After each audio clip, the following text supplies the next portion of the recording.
So rubs kebabs. Hey! Wow, now he very Singaporean, yeah.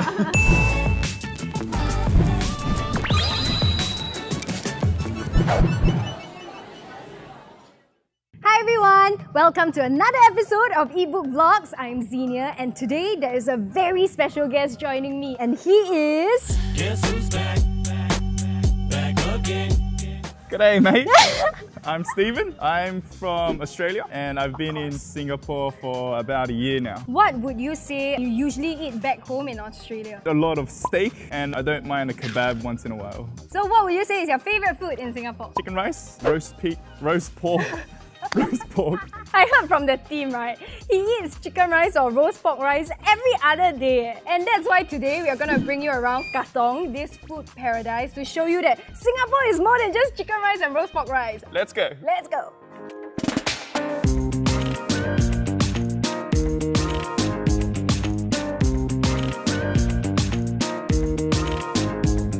Okay, we're gonna start off with something light. It's like a snack. So just now we were talking to the lady boss and she actually shared with us that she started baking 25 years ago. That's a really long time. So we got here a chocolate tart and a banana pie from Donna Manis. First off, we're gonna start off with the banana pie. Cheers. Cheers. Oh, it's very nice though. Yeah. The reason why I like it so much is because the banana is very sweet and it's very soft, so it blends very well with the pastry itself. The little roasted peanuts on the top give it a nice crunch. And I think it's not just the taste, it's also the auntie who makes it very homely. It's like you're buying from your own aunt. Have you tried something like this before in Australia? Not a banana pie. I guess the closest thing is like an apple pie, but yeah, that's common everywhere. So this is unique. I like it. And next we have chocolate tarts, which I'm a little more familiar with. They remind me of like my childhood days, where like primary school, when you go to a like bakery shop, and then I always beg my mom to buy me this. Wow! It's like an ice cream. I can imagine the auntie like crushing the biscuit herself and molding it. It doesn't look very perfect. And it's in bite-sized pieces. Then you can just pop them in one at a time. I'm sure I can finish in one bite. Whoa! So how do you find this place? Your first stop? It's pretty good. The chocolate tarts were amazing. The banana pie was on point as well. The location is not something I would find in Australia. You wouldn't expect a nice pastry place to be hidden like this. Yeah, when you think of good pastry, right, you would think of like cafes. I always like this kind of unassuming places though, because they always surprise you somehow. I think it's a definite visit. If I saw it just walking by, I don't think I would stop. But it's okay, now we tried for you already, so you can come down and try yourself. Oh!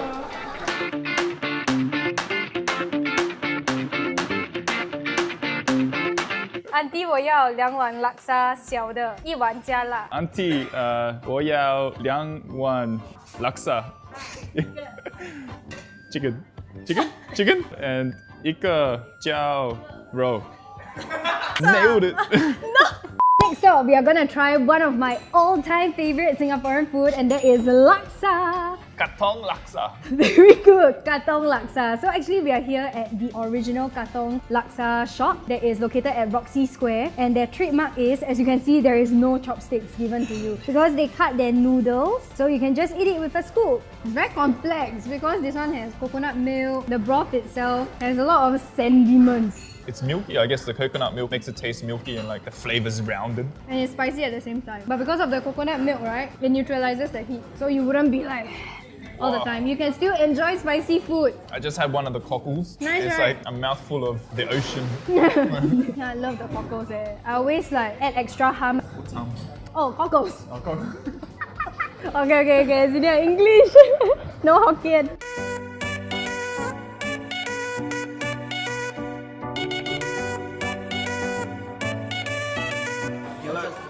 Shifu, 凉汤圆春面. Wow, steady. Yeah, very good. 他从 Australia 来。 That's right. 辣椒. 一点点. Wow! So your number 45. Steady, okay. Okay. Let me test your knowledge of Singapore. Ouch. Okay. How did the merlion come around? They saw a fish that looks like a lion. 45. It's us. It's Wow. Oh, from Australia. Australia. Go. Winner!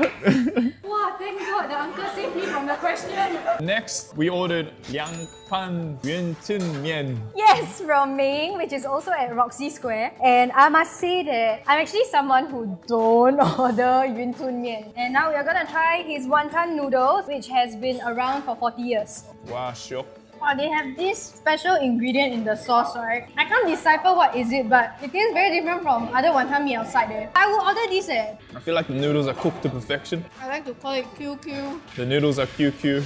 I've had the boiled dumplings, but I've never tried this kind of dumpling. I thought it was like tortilla chips. Tortilla chip. So different, like unique. What's this called? Char siu. It's sweet. There are some parts that is better. For some reason, the one I had just then was like kind of crunchy, yeah. At the side, But still tender. This was about $5, which initially I thought it was a bit pricey, but then the portion is quite huge. And there's like so many elements to it. Yeah, and you get an uncle who calls you by number and country. Australia, winner. It's always good to take a walk after a meal, or in our case, a lot of meals. We are super full, and that's why we are taking a break, just walking down Katong, and we realized there are a lot of Instagrammable spots like this one. And Stephen also told me he wants to be an Instagram boyfriend. That's his dream, haha. So yeah, let's go.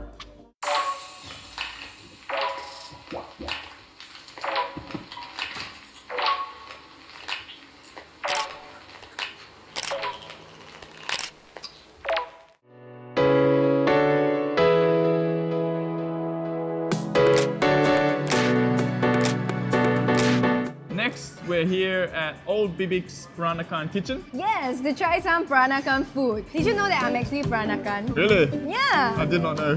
No lah, just trolling you. So this is Jiu Hu Cha. It looks like a dismantled popiah. The lady boss was telling me, right, when they want to test whether the girl is good in the kitchen, this is ultimate test. See whether her knife skills is good enough. This is like Korean sam. So many different flavors, like a woody flavor.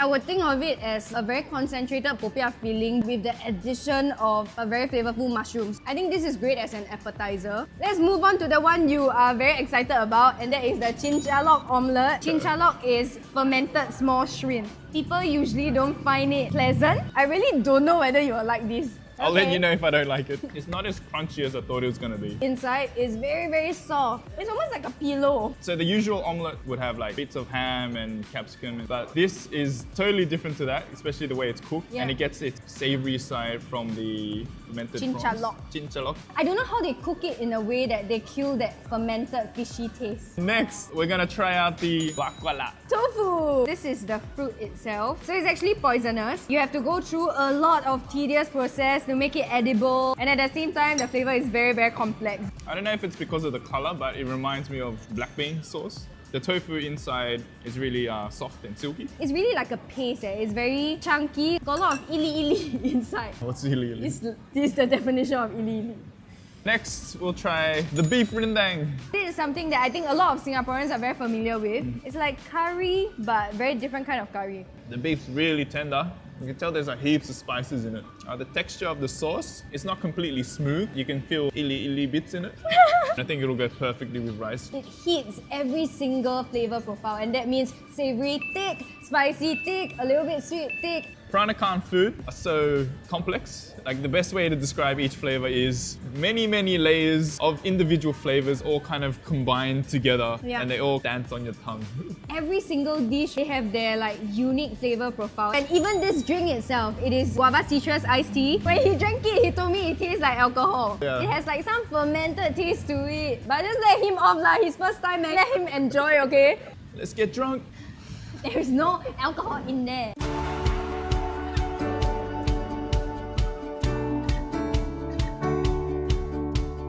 And we're at our last stop at Ubiki Ganesh Villas. This place is actually recommended by one of our e-book writers, Katie. Thanks, Katie. So I'm pretty sure it's gonna be good. Okay, so first up, we're gonna try this. I thought it was pumpkin with a nice topping of fish roe. He forgot that this is a vegetarian restaurant. I can understand why you think it's fish roll. They have like little bumps. I'm pretty sure you've never eaten this before, but when I was young, right, you have like prata looking bihun pancake. After that, they have like the shredded coconut and the orange sugar. It tastes like that orange sugar. I was gonna guess it's like a rice dessert that's been sweetened. I think this is closer to a kueh than a cake. So if you haven't tried kueh, you should try kueh. The next episode, okay? We'll try these. What's masala? It's like a kind of spice that is a very common ingredient in their cuisine. Tastes like a Chinese herbal Tea with milk. Like the more you drink it, the herbal flavor is not as apparent. So you still have that like teh tarik taste, but the masala itself is just a sidekick. So it complements very well. It's very well balanced. I would say this is one of the best I've tried. So this is mango lassi. Do you know what is mango lassi? Mango yogurt, right? Yes. You thought I wouldn't get it. The yogurt flavor hits first, but then like a fizziness to it, like a really light fizziness. First flavor was sour, and then after that, right, the fresh mango flavor came through. Next, we have the puri set. When it was first served to us, I was telling him the only name I can think about is called kapum. So this is actually a deep fried bread. People usually eat it for breakfast or snack, and you eat it like you would eat a prata. Do you like chickpeas? Not the biggest fan. Love it, but it makes me fart a lot. So good luck to you later. Help lah. It reminds me of a Lebanese bread. I have a lot in Australia, and the texture and the thickness is really similar to that. I can imagine myself having a conversation with my friend and then I just keep eating, you know? It doesn't fill you up as much as a prata. Okay, moving on. Dosai. So this is one of my favorite. You gotta try, I'm not gonna describe it. So the texture of this dosai, it reminds me of a French crepe. So like the thickness and towards the middle of it's a lot softer and on the edges it's crispy. When I ordered this, right, I love the sauces because it's just so refreshing. It's so light. This is like a summer dish. Overall, the food is amazing. When people think about vegetarian food, right, they always think that okay, it's very healthy, it's very plain. But no, all the food here is very flavorful. So we just spent our entire day exploring Katong and also eating tons and tons of food. I'm so full. What is your favorite food? My favorite is the chocolate tart from the morning. It's just not what I expected. The chocolate ice cream in the pastry. I thought it was just gonna be normal chocolate, but it was ice cream. Yes, my favorite has to be the Peranakan meal we just had. The flavors are really complex, and I think because of that, it is so unique and irreplaceable. So after today, right, trying more than just chicken rice and roast pork rice, Yeah. has your impression of Singaporean food changed? It's changed massively. There are so many different cuisines to have. And especially the Peranakan, like how I learned about how that one dish tells whether a girl will make a good wife or not. Yes, the Was interesting. Hu Cha. For those of you who like this kind of vlogs where we bring Steven around to explore Singapore and try different uniquely Singaporean food, please comment yay and suggest different hidden gems for us so we can bring him around again. Thanks for watching this episode of Epoch Vlogs. If you want to watch more, click over there. And don't forget to like, share, subscribe, and we'll see you next time. Bye! See ya! Liar!